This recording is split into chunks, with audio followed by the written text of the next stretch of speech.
મિત્રો સાથે મેં જયતે લાઈવ ન્યૂઝમાં આપ સૌનું હાર્દિક સ્વાગત છે।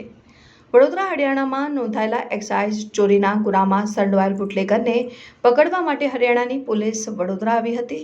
પીસીબી તથા હરણી પોલીસને સાથે રાખીને બુટલેગરનું લોકેશન મેળવી પોલીસે રેડ કરી બુટલેગરને ઝડપી પાડી હરિયાણા પોલીસને સોંપી દીધો છે।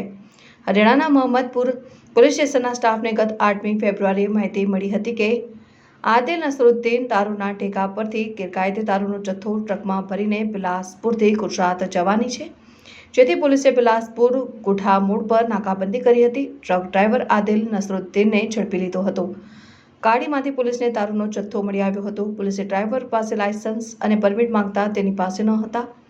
બોગસ બિલ્ટીના આધારે ગેરકાયદે દારૂ લઈ જવાતો હતો। પોલીસે દારૂની 295 પેટી કબજે કરી હતી, જેથી હરિયાણાના નૂહ જિલ્લાના મોહમ્મદપુર પોલીસ સ્ટેશનમાં ધ પંજાબ એક્સાઇઝ એક્ટ 1914ની કલમ 61, ભારતીય ન્યાય સંહિતાની કલમ 318(4), 338, 336(3), 340 તથા 61 મુજબનો ગુનો ડ્રાઈવર તથા શરાબનો ઠેકો ચલાવનાર સામે દાખલ થયો હતો। આ ગુનાની તપાસ દરમિયાન વડોદરાના બુટલેગર નિલેશ ઉર્ફે નીલુ હરેશભાઈ સિંધીનું નામ ખુલતા હરિયાણા પોલીસ તેને પકડવા માટે વડોદરા આવી હતી।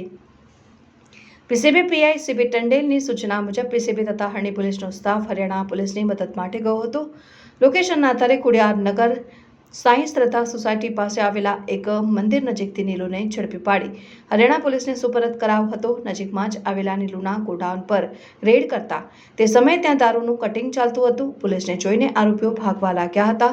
પોલીસે બુટલેગર કાલુ ટોપે સહિત 5ને ઝડપી પાડ્યા હતા અને વડોદરા પોલીસે બુટલેગર કાલુ ઉર્ફે ટોપે, સુંદરદાસ ટેલવાણી, વલ્લભ ઓરસીટ ડુપ્લેક્સ તથા પ્રશાંત રાજુભાઈ જાદવ, દીપારામ તારારામ બેરડ, રૂપારામ પૂર્મારામ નેણ તથા એક સગીરને ઝડપી પાડ્યા હતા। જ્યારે આરોપી નીલુ સિંધીને હરિયાણા પોલીસ પકડી ગઈ હોય ત્યાંથી પરત આવ્યા પછી તેની દારૂના ગુનામાં ધરપકડ થશે, જેની સામે 64 ગુનાઓ નોંધાયા છે અને 5 વખત પાસા થઈ છે।